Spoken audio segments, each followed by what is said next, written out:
Mr. President of the General Assembly, Mr. President of the Human Rights Council, High Commissioner, Excellencies, ladies and gentlemen. We begin this session under the weight of a grim milestone, the third anniversary of Russia's invasion of Ukraine in violation of the UN Charter. More than 12,600 civilians killed, with many more injured. Entire communities reduced to rubble, hospitals and schools destroyed. We must spare no effort to bring an end to this conflict and to achieve a just and lasting peace in line with the UN Charter, international law and General Assembly resolutions. Conflicts like the war in Ukraine exact a heavy toll on people, a toll on fundamental principles like territorial integrity, sovereignty and the rule of law, and a toll on the vital business of this Council. Without respect for human rights, civil, cultural, economic, political and social, sustainable peace is a pipe dream. And like this Council, human rights shine a light in the darkest places. Through your work and the work of the High Commissioner's Office around the world, you are supporting brave human rights defenders, risking persecution, detention, and even death. You are working with government, civil society and others to strengthen action on human rights, and you are supporting investigations and accountability. 5 years ago, we launched our call to action for human rights, embedding human rights across the work of the United Nations around the world in close cooperation with our partners. I will continue supporting this important work and the High Commissioner's Office as we fight for human rights everywhere. Excellencies, we have our work cut out for us. Human rights are the oxygen of humanity, but one by one, human rights are being suffocated by autocrats, crushing opposition because they fear what a truly empowered people would do, by a patriarchy that keeps girls out of school and women at arm's length from basic rights, by wars and violence that strip populations of their right to food, water and education, by warmongers who thumb their nose at international law, international humanitarian law and the UN Charter. Human rights are being suffocated by the climate crisis and by a morally bankrupt global financial system that too often obstructs the path to greater equality and sustainable development. By runaway technologies like artificial intelligence that hold great promise, but also the ability to violate human rights at the touch of a button. By growing intolerance against entire groups, from indigenous peoples to migrants and refugees, to the LGBTQI+ community, to persons with disabilities. And by voices of division and anger who view human rights not as a boon to humanity, but as a barrier to the power, profit and control they seek. In short, human rights are on the ropes and being pummeled hard. And this represents a direct threat to all of the hard-worked mechanisms and systems established over the last 80 years to protect and advance human rights. But as the recently adopted Pact for the Future reminds us, human rights are in fact a source of solutions. And the Pact provides a playbook on how we can win the fight for human rights on several fronts. First, human rights through peace and peace through human rights. Conflicts inflict human rights violations on a massive scale. In the occupied Palestinian territory, violations of human rights have skyrocketed since the horrific Hamas attacks of October 7 and the intolerable levels of death and destruction in Gaza. And I'm gravely concerned by the rising violence in the occupied West Bank by Israel settlers and other violations, as well as calls for annexation. We are witnessing a precarious ceasefire. We must avoid at all costs a resumption of hostilities. The people in Gaza have already suffered too much.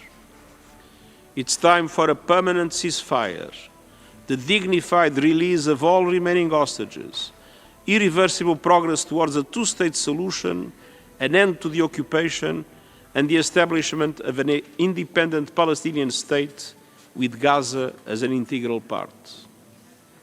In Sudan, bloodshed, displacement and famine are engulfing the country. The warring parties must take immediate action to protect civilians, uphold human rights, cease hostilities, and forge peace. And domestic and international human rights monitoring and investigation mechanisms should be permitted to document what's happening on the ground. In the Democratic Republic of the Congo, we see a deadly whirlwind of violence and horrifying human rights abuses, amplified by the recent M23 offensive supported by the Rwandan Defense Forces. As more cities fall, the risk of a regional war rises. It's time to silence the guns. It's time for diplomacy and dialogue. The recent joint summit in Tanzania offered a way forward with a renewed call for an immediate ceasefire. The sovereignty and territorial integrity of the DRC must be respected. The Congolese people deserve peace.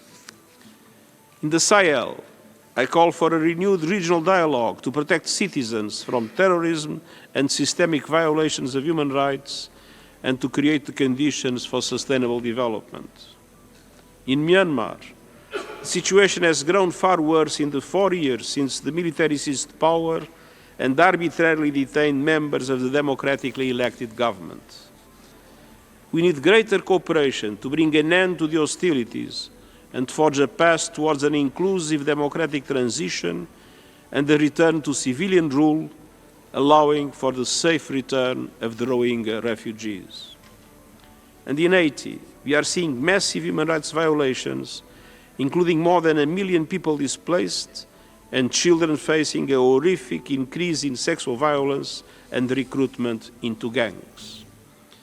In the coming days, I will put forward proposals to the United Nations Security Council for greater stability and security for the people of Haiti, namely through an effective UN assistance mechanism to support the multilateral security support mission, the national police, and Haitian authorities. A durable solution requires a political process led and done by the Haitian people that restores democratic institutions through elections. The Pact for the Future calls for peace processes and approaches rooted in the Universal Declaration of Human Rights, international law, and UN Charter.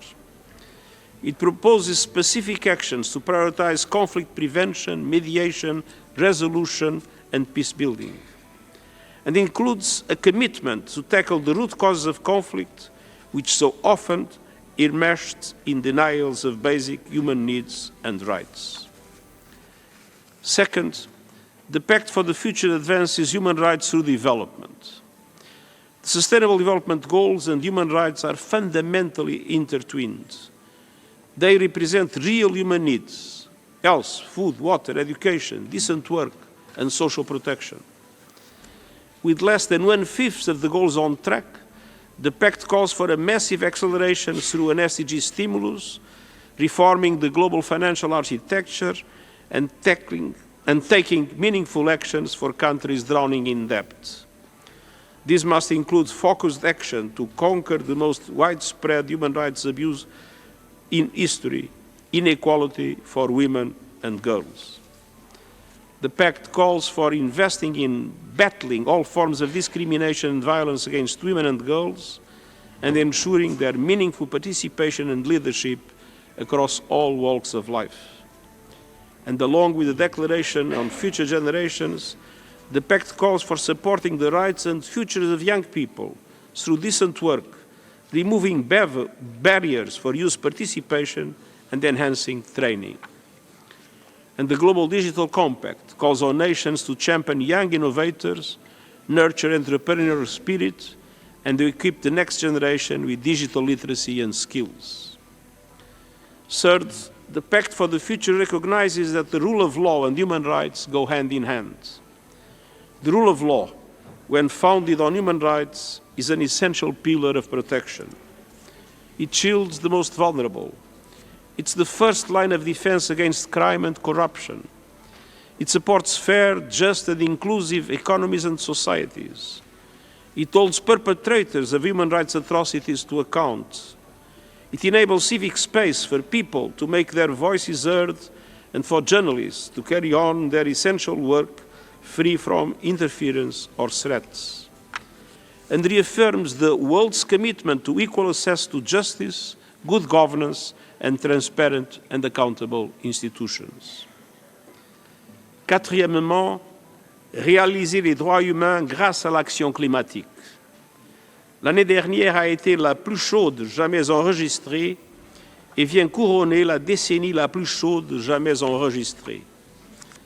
La hausse des températures, la fonte des glaciers et le réchauffement des océans ne peuvent mener qu'au désastre. Inondations, sécheresses, tempêtes meurtrières, famines, déplacements massifs. Notre guerre contre la nature est aussi une guerre contre les droits humains. Nous devons prendre un autre chemin. Je salue les nombreux États membres qui reconnaissent légalement le droit à un environnement sain et j'appelle tous les pays à faire de même. Les gouvernements doivent tenir leur promesse d'élaborer cette année de nouveaux plans d'action nationaux pour le climat couvrant l'ensemble de l'économie et ce bien avant la COP30 qui se tiendra au Brésil. Ces plans doivent limiter la hausse de la température mondiale à 1,5 degré, notamment en accélérant la transition énergétique mondiale. Nous avons également besoin d'une augmentation massive des financements pour l'action climatique dans les pays en développement afin de s'adapter au réchauffement de la planète, de réduire les émissions et d'accélérer la révolution des énergies renouvelables qui offrent d'énormes possibilités économiques. Nous devons nous opposer aux campagnes mensongères menées par de nombreux acteurs de l'industrie des combustibles fossiles et à ceux qui la font vivre et s'en rendent complices. Tout comme nous devons protéger et défendre les personnes qui sont en première ligne de la lutte pour une justice climatique. Et cinquièmement, réaliser les droits humains grâce à une gouvernance renforcée et améliorée des technologies. À l'heure où des technologies en rapide mutation s'immiscent dans tous les aspects de notre vie, je m'inquiète des risques qu'elles représentent pour les droits humains. Dans le meilleur des cas, les médias sociaux sont un lieu de rencontre où l'on peut échanger des idées et débattre avec respect. Mais ils peuvent aussi devenir un théâtre de confrontations enflammées et d'une ignorance flagrante. Un lieu où les poisons qui sont la mésinformation, la désinformation, le racisme, la misogynie et les discours de haine sont non seulement tolérés, mais bien souvent encouragés. La violence verbale en ligne peut facilement se transformer en violence physique dans le monde réel. Les reculs récents en matière de vérification des faits et de modération de contenu sur les réseaux sociaux rouvrent grand la porte à plus de haine, plus de menaces et plus de violence. Que l'on ne s'y trompe pas. Ces reculs entraîneront une diminution de la liberté d'expression et non une amplification, car les gens craignent de plus en plus de s'exprimer sur ces plateformes. Dans le même temps, la grande promesse de l'intelligence artificielle s'accompagne d'un risque insondable qui met en péril l'autonomie, l'identité et le contrôle humain jusqu'aux droits humains. Face à ces menaces, le pacte numérique mondial rassemble le monde entier pour veiller à ce que les droits humains ne soient pas sacrifiés sur l'autel de la technologie. Il s'agit notamment de collaborer avec les entreprises numériques et les décideurs politiques pour étendre le respect des droits humains à tous les recoins du cyberespace, en mettant notamment l'accent sur l'intégrité de l'information sur toutes les plateformes numériques. Les principes mondiaux pour l'intégrité de l'information que j'ai lancés l'année dernière viendront étayer et orienter les efforts que nous déploierons en voie de créer un écosystème de l'information plus humain. Le pacte numérique mondial comprend également le premier accord universel sur la gouvernance de l'intelligence artificielle qui donne voix au chapitre à tous les pays, ainsi que des engagements en matière de renforcement des capacités visant à ce que tous les pays et toutes les personnes bénéficient du potentiel de l'intelligence artificielle. Pour cela, il faut investir dans l'accès à l'Internet à un prix abordable, dans les formations numériques et dans les infrastructures. Aider les pays en développement à utiliser l'intelligence artificielle pour développer les petites entreprises, améliorer les services publics et connecter les communautés à de nouveaux marchés. Et mettre les droits humains au centre des systèmes fondés sur l'intelligence artificielle. Les décisions du pacte d'établir un groupe scientifique international indépendant et un dialogue mondial régulier garantissant la participation de tous les pays dans l'élaboration de l'avenir de l'intelligence artificielle constituent des avancées importantes. Il faut les concrétiser.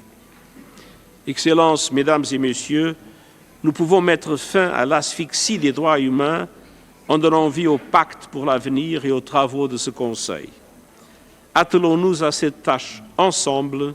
Nous n'avons pas un instant à perdre et je vous remercie.